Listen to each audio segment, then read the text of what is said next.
يا مساء الفل على عيونكم، مساء الجمال. معاكم قناة أكلة وقصة، والنهاردة هنعمل وصفة سهلة وسريعة جدا تقدروا تحتفظوا بيها لدخلة المدارس. هنعمل النهاردة ميني بيتزا. أنا جايلك من المستقبل وبقولك تعالوا نعمل أحلى ميني بيتزا بيتي ومنزلي كده، جميلة وهشة وطعمها حلو جدا، ولادنا هيتجننوا عليها. كيلو إيه اللي ب160 و140؟ ده احنا هنعمل بنص كيلو دقيق 30 قطعة من الميني بيتزا القمر اللي انتوا شايفينها دي. شايفين المطة حلوة ازاي؟ وهقول لك على كل البدايل تقدري تحشيها بالحشوات اللي انت عايزاها والمتوفره كمان في البيت. تعالوا نشوف العجينه القمر دي عملناها ازاي. وعملنا الكميه اللي انتوا شايفينها دي بس بنص كيلو من الدقيق. هنوفر كتير وهنعمل لاولادنا الحاجه اللي بيحبوها. اول حاجه معايا هنا في بوله هنجهز العجينه بتاعتنا. انا هخليكي تعملي عجينه سهله وسريعه وهقولك كمان على كل البدايل.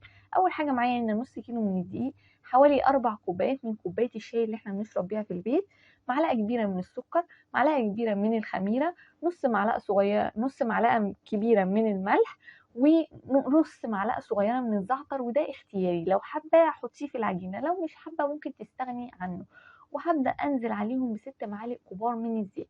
هنبدا نعجن الدقيق في الزيت ونبس الدقيق في الزيت كويس قوي، واطمن ان كل قطعه من الدقيق اتغلفت بالزيت. هبدا اخد قطعه كده من الدقيق وامسكها في ايدي، هتلاقيها عامله شبه حبيبات الرمل المبلول. هو ده القوام اللي انا عايزاه. انا بقى هعجن النهارده العجينه بتاعتي بكوبايه من اللبن القاطع. انا كان عندي لبن غليته وقطع معايا. احلى حاجه ممكن تعملي بيها المعجنات اللبن القاطع. طب انا ما عنديش وعايزه اعمل حاجه تانية، تقدري تستغني عنها وتستبدليها بكوبايه من الميه الدافيه. او انا هنا يعني النص كيلو من دي اخد معايا كوبايه وربع بالظبط من اللبن القاطع.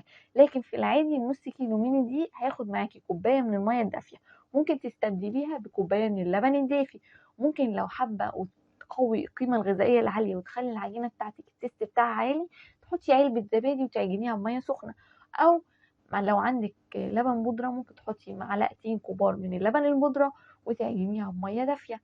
او ممكن تستغني عن دول خالص وتستغني عن الزيت، وتحطي بس يا دوبك الخميره والسكر والملح وتعجنيها بميه سخنه. هتطلع معاكي حلو جدا. اهم حاجه في عجينه البيتزا انك تعجنيها كويس قوي. شايفين العجينه بتلزق معايا ازاي؟ هو ده القوام المناسب لعجينه البيتزا. هفضل اعجن فيها حوالي 10 دقايق لحد ما العجينه تبدا تفك من الطبق بتاعي، والطبق بتاعي يبقى نضيف تماما وما تبقاش بتلزق في الايد.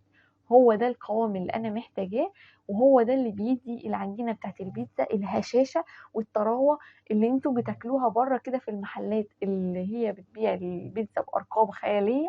بتلاقوا العجينه طريه وهشه وجميله جدا كده، بتدوب في البق عامله شبه المستيكه. هو ده السبب انك بتقعدي تعجني فيها بعد ما تلمي العجينه حوالي 10 دقايق. شايفين عجينه اهي، اكورها طريه جدا وهشه. شايفين بتحطي صبعك عليها كده بيسيب اثر.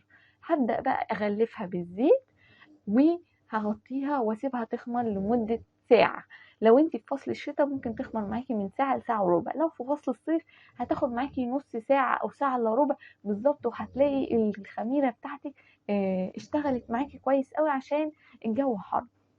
زي ما انتم شايفين كده انا هحتفظ بيها على جنب. انا عايزه اقول لكم بقى على خطوه حلوه قوي وسهله تسهل عليكم يومكم. تقدروا تجهزوا الصوص بتاع البيتزا زي اللي انا جهزته في الفيديو اللي فات. هسيبه لكم يظهر فوق كده في اول الفيديو، وكمان يظهر في اخر الفيديو لو انتوا حابين تجهزوا صوص البيتزا وتحتفظوا بيه في التلاجة. ونقدر نجهز العجينه بتاعتنا ونقطعها. وبعد ما تقطعيها حطيها على صينيه ودخليها الفريزر وهي مفرودة كده على الصينية. أول ما تبدأ تجمد معاكي لميهم في كيس واقفلي عليه وحطيه في الفريزر. تقدري تحتفظي بيه بشكله المدور وتطلعيه في أي وقت انت حابة وتستخدميه مع الصوص بتاع البيتزا وتحطي الحشو اللي انت عايزاه. حاجة كده تسهل عليكي كأم وتبقى سريعة معاكي وتنجزك. وتقدري تعملي البيتزا مش كل مرة تعمليها، تعملي مرة العجنة مرة واحدة وبس. شايفين التشكيل؟ مفيش أبسط من كده. كوباية عندك، أي كاس عندك، أي طبق عندك، تقدري تعملي بيه شكل الدايرة. أنا حبيت أعمل لكم البيتزا بالشكل الدايرة، الشكل المتعارف عليه في الأفران. هو ده المقاس المتعارف عليه في الأفران. بس احنا بقى هنحشيها حشوة كده محترمة، حشوة منزلي كده متكلفة وشكلها حلو. زي ما انتم شايفين بفرد العجينة سمكها بيبقى نص سنتي، وبعد كده ببدأ اخد الكاس بتاعي او اي كوباية عندك وتبدأي تعملي الشكل المدور. طبعا الطريقة بتاعت التشكيل مفيش ابسط من كده. اكتبولي تحت في التعليقات لو انتوا حابين اعمل لكم شكل البيتزا الميني بيتزا الجديد اللي هو على شكل مربع. انا حبيت اعمله لكم الشكل التقليدي المدور علشان خاطر اولادكم ما يحسوش بفرق، وده يشوفوها البيتزا بتاعت البيت زي اللي احنا بنجيبها من بره. طبعا هي بقت غالية جدا وبقى سعرها غالي. شايفين احنا من نص كيلو ميني دقيق وشوية مكونات بسيطة هتلاقيها عندك في التلاجة، هتقدري تعملي احلى ميني بيتزا. انا بحب اجيب الشوكة بتاعتي وابدأ اخرم العجينة بتاعتي. انا هنا حطيت في الصينية دي دهنتها زيت قبل ما احط عليها العجينة. طبعا الحشوات عايزة اقولك حشوات اختياري، تقدري تحشي حشوات كتير جدا. تقدري تحشي تعمليها بالمارجرين بس، يعني عبارة عن جبنة وشوية خضار زي اللي احنا هنعملها النهاردة.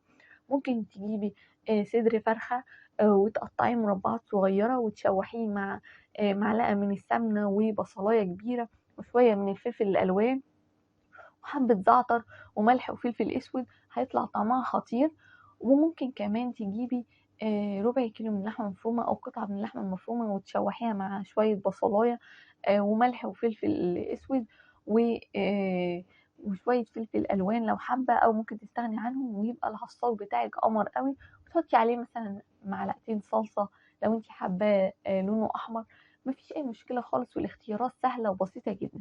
زي ما انتم شايفين كده انا حطيت صوص البيتزا اللي انا عملته في الفيديو اللي فات، لو حابين تشوفوه بالتفصيل تقدروا ترجعوا للفيديو، ولكن انا هقول لكم الصوص ده عملته ازاي. انا هنا جبت بصلايه وفصين توم وشوحتهم على النار، وبعد كده نزلت عليهم بعصير 6 طماطميات وسبتها تتسبك تماما، وبعد كده حطيت عليهم ملح وفلفل اسود وزعتر وممكن رشه صغيره من البابريكا والثوم البودر. وبس كده سبت الصوص لحد ما تقل معايا، وبعد كده حطيته في طبق وحطيته في التلاجة او في اي برطمان تقدروا تحتفظوا بيه في الفريزر وتحشوا بيه الحشوة بتاعتكم. لو حابين تعملوا صوص بيتزا سهل وسريع جدا ممكن تحطوا معلقتين من الصلصة عليهم معلقتين من الكاتشب وشوية من الزعتر والثوم البودر والبصل البودر ورشة من الملح. هتلاقوا الصوص ده سهل وسريع جدا. وممكن كمان في حلة على النار تحطوا 4 طماطميات معاهم بصلاية وفصين توم وتحطوهم على النار مع شوية مية صغيرين وتسيبوهم يتسبكوا ويغلوا شوية صغيرين 10 دقايق كده. وبعد كده تاخدوا الخليط ده كله بالبلندر أو في الخلاط وتضربوه. هيطلع معاكم برضو صوص حلو قوي. حطوا عليه توم باودر بصل باودر وشوية زعتر، هيطلع صوص بيتزا قمر قوي وجميل جدا. طبعا الحشوات اختياري، انا حشيت هنا النهارده جبنه موتزاريلا وجبنه شيدر، حطيت فلفل الوان قطع من الطماطم. بس مهم قوي في الطماطم ان احنا نشيل القلب بتاعها علشان خاطر ما تعملش سوائل في العجينه بتاعتنا. بعد كده حطيت قطع الزيتون بتاعتي وبس كده. وتقدروا تحشوا زي ما قلت لكم بالسلامي او تحطوا لانشون زي ما اولادكم بيحبوا. طبعا التسوية بتاعتي مفيش اسهل ولا ابسط من كده. هنولع الفرن على اعلى درجة. بنحط البيتزا في الرف اللي قبل الاخير بالظبط. الصينية بتاخد حوالي 10 دقايق في الفرن. ما بنولعش الشواية خالص. لو انت حابة تولعي ممكن تولعيها دقيقة او دقيقتين على طول. الجبنة عندنا بتسيح. شايفين العجينة طرية جدا والجبنة بتشد معانا وحلوة قوي. لو حابين اكتب لكم كمان اسم الجبنة اللي انا مستخدماها اكتبوا لي تحت في التعليقات وانا اقولها لكم. ده كان فيديو النهارده، فيديو سهل وبسيط شوية من تحضيرات اللانش بوكس للمدارس. كل سنة وانتم طيبين وان شاء الله الفيديو يعجبكم.